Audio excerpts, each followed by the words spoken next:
I just got a call from the police that I need to shut down my app because it's has become so addicting, it's illegal now. So I built this language learning quiz app, and to make it more fun, more fun, engaging, and exciting, and more competitive also, I added a scoring system. I wanted to add some element of gamification, and I'm working right now to make this app multiplayer and have it be competitive so that you can play against other people. How did I actually go about adding a scoring system? So for every answer that you get correct, you get a point. To make it more interesting, I also made it so that you have a streak. And how this streak works is that for every successive word that you get right, it obviously adds up, and this is then multiplied with the score. So basically, if you get 7 words right in a right, you get 7 points. This is a bit plain, but it works quite well. Other things I've thought about how to improve this is that you also get more points the more time. So the quicker you respond, the more time was left, you will get more points.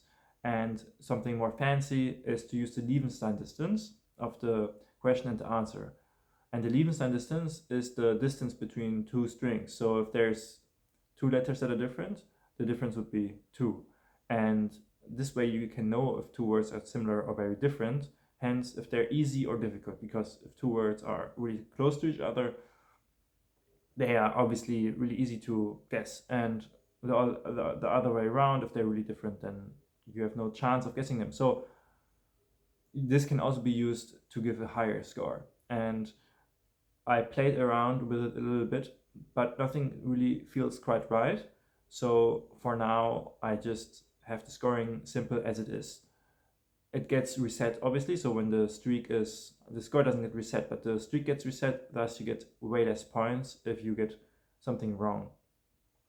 Also, the higher the streak goes, the quicker the countdown timer is. So there's an element of that you inevitably get something wrong. I think this scoring system does a really good job of keeping the app a lot of fun. You have a little score that you can see, and you get like little points for things that you get right. Overall, it just adds a lot of gamification, makes the app more fun, more enjoyable to use. So I'm really happy I added the scoring system. And I'm thinking about how to add it to other things and how complicated you can make it, because you can add a scoring system, but you can also add experience points and maybe a currency. So you can really take it to a really complicated level that you have to balance carefully. I hope you enjoyed this little insight and found it interesting. Have a good one. Bye.